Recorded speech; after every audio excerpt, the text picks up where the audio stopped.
সকালে শুরুটা হোক স্বাস্থ্যকর আর প্রাণবন্ত। আজকের নাস্তায় ছিল রঙিন সবজিতে ভরপুর মজাদার খিচুড়ি, যা না শুধু পুষ্টিতেও ভরপুর নয়, গুণেও ভরপুর। ভিডিওতে আরও থাকছে সবচেয়ে ব্যস্ত জায়গা, কিচেনটা ক্লিনিং করে নিলাম ঝকঝকে করে, ও বাসার ভিতরের মানে স্নেক প্লান্টগুলোর যত্ন নিলাম। ফাতিয়া ব্লগ থেকে আমি ফাহিমা বরাবরের মতো আরও একটা লাইফস্টাইল ব্লগ নিয়ে হাজির হয়েছি। কেমন আছেন আমার প্রিয় আপুরা ভাইয়ারা? আশা রাখছি সবাই অনেক বেশি ভালো আছেন, সুস্থ আছেন। আর আপনাদের দোয়ায় আমিও আমার পরিবারের সকল সদস্য নিয়ে আলহামদুলিল্লাহ ভালো আছি। তো আজকের ভিডিওটা শুরু করেছি কিচেন থেকে। তো এখানে আমি হাফ কেজি পরিমাণ গুঁড়া চাল, 2 পদের ডাল, মশারি ডাল আর হচ্ছে সোনামুগুর ডাল নিয়েছি ধুইয়ে, 1 কাপ পুঁইশাক পাতা নিয়েছি, আর হচ্ছে আদা রসুন জিরা ব্লেন্ডার করে নিয়েছি, 4টা ডিম নিয়েছি, পেঁয়াজ কুচি করে নিয়েছি, আর 2টা করে গরম মশলা নিয়েছি, দারচিনি এলাচ তেজপাতা আর লবঙ্গ, আর হচ্ছে এখানে 6 পদের সবজি নিয়েছি। তো এই সবজিগুলোর ভিতরে রয়েছে বরবটি, মিষ্টি কুমড়া, কাঁচা মিষ্টি কুমড়া, তারপর কাঁচা কলা, পেঁপে, আলু, আরও একটা সবজি আছে হয়তো বা আমার মনে নেই। তো এখানে 5 থেকে 6 পদ সবজি নিয়েছি। তো আপনারা যে কোনো ধরনের সবজি নিতে পারেন।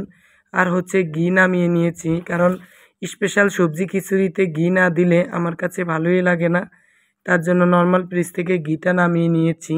তো এখন হচ্ছে এক চুলায় একটা পাতিলে আমি ডিমগুলো সিদ্ধ দিতে দেব। তো মানুষ যেহেতু 4 জন, তার জন্য 4টা ডিম নিয়েছি। তো একটু বেশি পরিমাণে সবজি খিচুড়ি করব।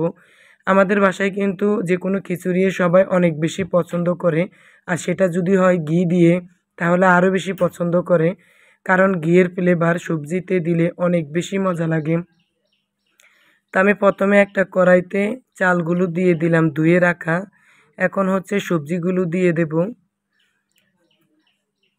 তারপর হচ্ছে আমি পেঁয়াজ কুচি করে দিয়ে দিলাম একটু বেশি পরিমাণে, গরম মশলাও দিয়ে দিলাম। তো হাতে মেখে কিন্তু সবজি খিচুড়ি তৈরি করব। তো এখানে ব্লেন্ডারে আদা রসুন জিরা পেস্ট করে রেখেছি। তো সেখান থেকে আমি প্রায় 5 টেবিল চামচের মতোই দিয়ে দিলাম। আস্ত কয়েকটা কাঁচামরিচ ভেঙে দিয়ে দিলাম। হলুদের পরিমাণ দিয়েছি 2 টেবিল চামচ, আর মরিচের গুঁড়া দিয়েছি 1 টেবিল চামচ। যেহেতু কাঁচামরিচ দিয়েছি তার জন্য একটু মরিচের মানে লাল মরিচের গুঁড়াটা একটু কমে দিলাম। এবার হচ্ছে সয়াবিন তেল দিয়ে দিলাম পরিমাণ মতো। তারপর হচ্ছে ভালোভাবে সবজির সাথে এবং চালের সাথে মশলাটা মেখে নেব। তো কে কে এই ধরনের সবজি খিচুড়ি খেতে অনেক বেশি পছন্দ করেন আমাকে কমেন্টস করে জানাবেন। কমেন্টস করলে অনেক বেশি ভালো লাগে। পরের একটা ভিডিও এবং রেসিপি শেয়ার করতে অনেক বেশি অনুপ্রেরণা পাই। তারপর হচ্ছে বেশি পরিমাণে আমি পানি দিয়ে দিলাম। তো চাল ডাল যা নিয়েছি তরকারি তার দ্বিগুণ পানি দিয়েছি। তো এই তো পানিটা একটু দেখিয়ে দিলাম কোন পর্যন্ত নিয়েছি। এখন হচ্ছে ঢাকনা দিয়ে ঢেকে দিলাম। তো 20 মিনিট পরে বলক আসার পরে আমি পুঁই শাকটা দিয়ে দিলাম, কারণ পুঁই শাক সাথে সাথে যখন দিতাম তখন পুঁই শাকের কালারটা লাল হয়ে যেত, এতে করে সবজি খিচুড়ির কালারটা ভালো আসতো না। তা আমি কিন্তু সব সময় একটু শাক পরে দেই, এতে করে হলুদ খিচুড়িতে যখন মানে সবুজের একটা ছোঁয়া থাকে, দেখতে অনেক বেশি ভালো লাগে আর খেতেও অনেক বেশি ভালো লাগে। তো আমার হাজব্যান্ড আবার শাক রান্না করলে শাকের কালার কিন্তু সবুজ থাকা লাগবে, তা না হলে উনি তেমন একটা খেতে চায় না। তারপর হচ্ছে আরও 20 মিনিট রান্না করে নিয়েছি। এখন হচ্ছে আমি প্রায় শেষের পথে রান্না। তো 3 টেবিল চামচ ঘি দিয়ে নিলাম। তো এতে করে শেষে ঘি অ্যাড করলে খুব সুন্দর একটা ফ্লেভার বের হয়। তো আমি একটু পানি বেশি পরিমাণে দিয়েছি, একটু ঝরঝরে হবে না, একটু লাস লাস হবে। যেহেতু আমার মেয়ে ছোট, তার জন্য আমি মানে পাতলা খিচুড়িও করি নাই আর শুকনা খিচুড়িও করি নাই, মিডিয়াম আছে আরই সিদ্ধ করে নিয়েছি, যাতে ঝরঝরেও না থাকে আর পাতলাও না থাকে, মিডিয়াম পর্যায়ে নিয়েছি। তো খুব সুন্দর করে ঘিটা মানে নেড়েচেড়ে দিয়েছি যাতে উপরে নিচে সমানভাবে ফ্লেভার বের হয়। এখন হচ্ছে একটা দস্তার তাওয়াতে আমি দমে দিয়ে দিব 20 মিনিটের জন্য। এতে করে পানিটা টেনে যাবে আর তরকারি আর শাক তো সিদ্ধ হয়ে যাবে। আর সবজি খিচুড়িতে বাগার দিব না, সেটা তো হবে না। তো শেষে কিন্তু একটু ঘি দিয়ে যদি বাগার দেন তাহলে খেতে কিন্তু দুর্দান্ত লাগে, খুব সুন্দর একটা সেন্ট বের হয়েছে। তো যে বা যারা আমার ভিডিওটির সাথে এই পর্যন্ত আছেন কিন্তু মনের ভুলে একটা লাইক দেন নাই, প্লিজ আমার প্রাণের প্রিয় আপু ভাইয়ারা ছোট্ট একটা লাইক দিয়ে ভিডিওটি কন্টিনিউ করবেন। আপনার একটা লাইক আমার কাছে অনেক বেশি মূল্যবান। আপনার একটা লাইক অনেক বেশি শেয়ারের কাজ করে। আপনার একটা লাইকে পারে আমার এই চ্যানেলটি আপনার মতো অনেক প্রিয় আপু ভাইয়াদের কাছে পৌঁছে দিতে। তবে ইদানিং কিন্তু আপুরা আমার ভিডিও ফুল ওয়াচ করে না। আমি দেখেছি আমার ভিউর পরিমাণ একেবারেও কম নয়। কিন্তু আপুরা ভিডিও 2 থেকে 3 মিনিট দেখে কিন্তু চলে যায়। কিন্তু আমি যার ভিডিও দেখি ফুল ওয়াচ করি। তো যাই হোক, আমার সাথে অনেক আপুরাই মনিটাইজেশন পেয়েছে। তাদের ভিউ কিন্তু আমার চেয়েও কম। তাদের ভিডিও জানি না আমার চেয়ে আবার কত বেশি ভালো। তো হয়তোবা আমি খুব সুন্দর করে কথা গুছিয়ে বলতে পারি না। তারপরেও কিন্তু খুব সুন্দর, সুন্দর ভিডিও আপনাদের সামনে প্রেজেন্ট করি। খুব সুন্দরভাবে ভিডিও করার চেষ্টা করি। তো কথা দিয়েও তো সব না, কাজেরও তো সুন্দর একটা ধারাবাহিকতা থাকতে হয়। আল্লাহ তো সবাইকে সব কিছু দিয়ে সৃষ্টি করে না। কারো ভয়েস সুন্দর, কারো কাজ সুন্দর। আমার না হয় ভয়েসে ভালো না, কিন্তু কাজ তো অনেক সুন্দর। সবাই বলে, তো প্লিজ আপুরা যাই হোক কোনো সমস্যা নেই। মনিটাইজেশন যেদিনে হবে, হবে। ধৈর্য ধরে কনটেন্ট তৈরি করি। ভাগ্যে থাকলে হবে। আর এদিক দিয়ে কিন্তু আমি ডিম চিলি নিয়েছি। তারপর শসা কেটে নিয়েছি, লেবু কেটে নিয়েছি। তারপর 1 প্লেট আমও কেটে নিয়েছি। তো আম তো খুব বেশি পছন্দ। তো যতদিন আম থাকবে ততদিন প্রত্যেকটা সময়ে প্রতিটা বেলাতে কিন্তু আম খাওয়ার চেষ্টা করব। তো এখন হচ্ছে ডিমগুলোকে একটু মাঝখান দিয়ে কেটে ফালি করে নেব। তো আজকে আমার হাসব্যান্ড, ছেলে সবাই কিন্তু খিচুড়ি মজা করে খাবে। তো আমার ছেলে কিন্তু একটু নাস্তা করে চলে গেছে। আর এখন বাজে বেলা 9টা। তো 9:30 ওর আবার লেজার টাইম। তো ওর বাবা খেয়ে ওর জন্য নিয়ে যাবে। ওর যখন লেজার টাইম দিবে তো ক্যান্টিনে বসে খেয়ে নিবে। তার একটা কথা হচ্ছে আজকে দুপুরে কিন্তু রান্নার কোনো প্যারা নেই। কারণ দুপুরে শ্বশুরবাড়িতে যাব, ওখানে দাওয়াত দিয়েছে। তো তার জন্য আজকে খিচুড়ি একটু বেশি পরিমাণে করেছি, যাতে রাতে এসে আবার খিচুড়িটা দিয়ে চালিয়ে নিতে পারি। তো এই মজাদার সবজি খিচুড়ি কিন্তু আমাদের বাসার সবাই অনেক বেশি পছন্দ করে। তার জন্য আমি একটু বেশি পরিমাণে করি। দেখেন সবজির কালারটা মাশাআল্লাহ জাস্ট ওয়াও! সবজিগুলো একেবারে সিদ্ধ হয়ে গেছে। তো আমি একটু খেয়ে নিয়েছি। দেখতে অনেক বেশি সুন্দর আর খেতেও কিন্তু লোভনীয় হয়েছে। তো এখন টেবিলে খাবারটা দিয়ে দেব। তা আমার মেয়ে আর আমি কিন্তু ক্যামেরার সামনে খাবো। আর আমার হাসব্যান্ড অফ ক্যামেরায় কিন্তু খেয়ে নেবে। তো এই তো আমি 2টা প্লেটও নিয়েছি। আর হচ্ছে কড়াই থেকে সবগুলো খিচুড়ি আমি একটা পোলাওদানিতে নিয়েছি। তো এখন আমার মেয়ের জন্য আর আমার জন্য আমি প্লেটটা একটু সাজিয়ে পরিবেশন করব। তো আমও কেটে নিয়েছি। তো আমরা কিন্তু হিমসাগর বা ল্যাংড়া আমটা একটু বেশি খাই। তো আমার ছেলের কিন্তু আবার রুপালি অনেক বেশি পছন্দ। তো রুপালি আনা হয় না। তো যাই হোক, খুব সুন্দরভাবে পরিবেশন করে নিয়েছি। এখন হচ্ছে বসে খাবো। আর মেয়েটা অলরেডি আগে কিন্তু বসে আছে। তো ও কিন্তু ঘুম থেকে সকাল 10টায় উঠে। তো আজকে কিন্তু 9টায় ও উঠে গেছে। ও নাকি আমাকে কি বলে জানেন? যে আম্মু আজকে তোমার খিচুড়ির ঘ্রাণে আমার পেটটা ভরে গেছে। তার জন্য আমি ঘুম থেকে তাড়াতাড়ি উঠে এসেছি। আর যখন ওর দিকে ক্যামেরা শ্যুট করব তখনও কিন্তু ও আপনাদেরকে বেশি, বেশি ভালোবাসা দিবে। তো ওর ভালোবাসা সবাই গ্রহণ করবেন আর ওর জন্য দোয়া করবেন। তো এই তো এখন মা আর মেয়ে সকালের নাস্তায় মজাদার সবজি খিচুড়ি খেয়ে নেব। তো এই খাবারটা কিন্তু বাচ্চাদের অনেক বেশি উপকৃত। যে ধরনের বাচ্চারা কিন্তু সবজি খেতে চায় না, কিন্তু খিচুড়ি অনেক বেশি পছন্দ। তো এভাবে কিন্তু খিচুড়িতে সবজি দিয়ে ওদেরকে খাওয়াইলে ওদের পুষ্টিগুণ দ্বিগুণ বাড়বে এবং কোষ্ঠকাঠিন্য দূর হবে। রোগ প্রতিরোধ ক্ষমতাও কিন্তু বাড়ে সবজি খাইলে। তারপর হচ্ছে খাওয়ারের পরে আমি থালাবাটি যেগুলো এঁটো হয়েছে সেগুলো এখন ধুয়ে পরিষ্কার করে নেব।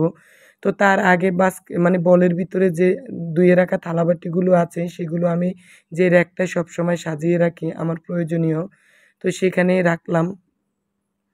এখন হচ্ছে থালাবাটিগুলো ধুয়ে নেব।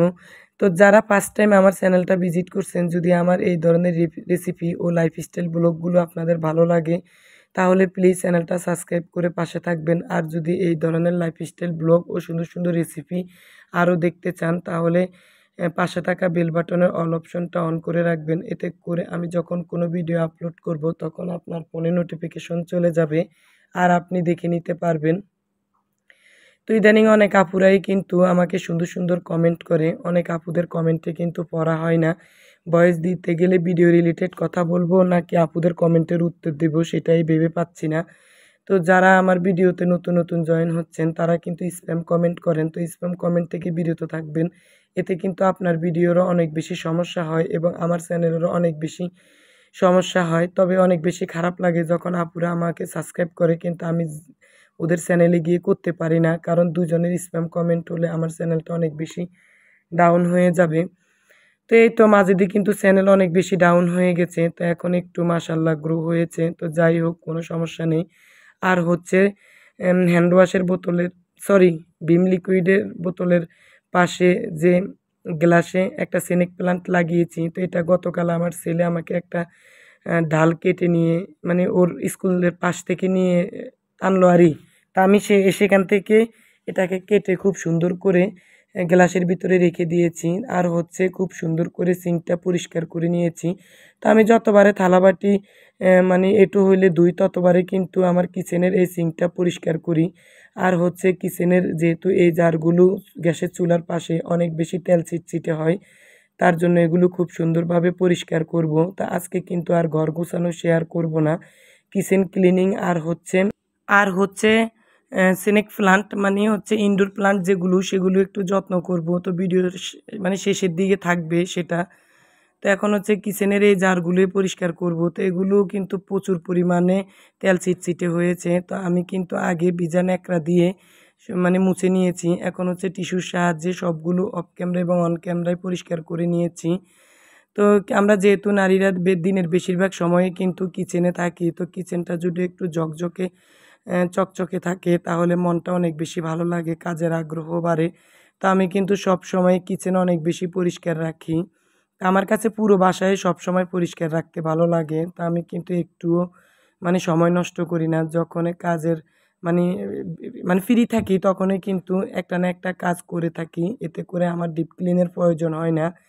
আর হচ্ছে মানে সকালের নাস্তা তৈরি করার পরে এখন হচ্ছে গ্যাসের চুলাটা পরিষ্কার করে নেব। তো গ্যাসের চুলাটা এভাবে ভিজে একটা ন্যাকড়ার সাহায্যে যদি পরিষ্কার করে নেই, দেখা গেছে তেল চিটচিটে আর থাকে না। তো আমি কিন্তু 15 দিনে 1 দিন গরম পানি আর হচ্ছে ভিম লিকুইড দিয়ে গ্যাসের চুলাটা পরিষ্কার করে নেই। আপনারা কি খেয়াল করেছেন আমার গ্যাসের চুলার পাশের টাইলসটা কিন্তু একেবারে সাদা, দেখেন একটু কোনো মানে তেল চিটচিটে নাই। একেবারে আমি সবসময় এভাবে পরিষ্কার করে রাখি। তো পরিষ্কার করার পরে আমি কিচেনটা একটু ঘুরিয়ে ঘুরিয়ে কাউন্টার টপের প্রথম মানে টপটা শেয়ার করব কেমন লাগতেছে।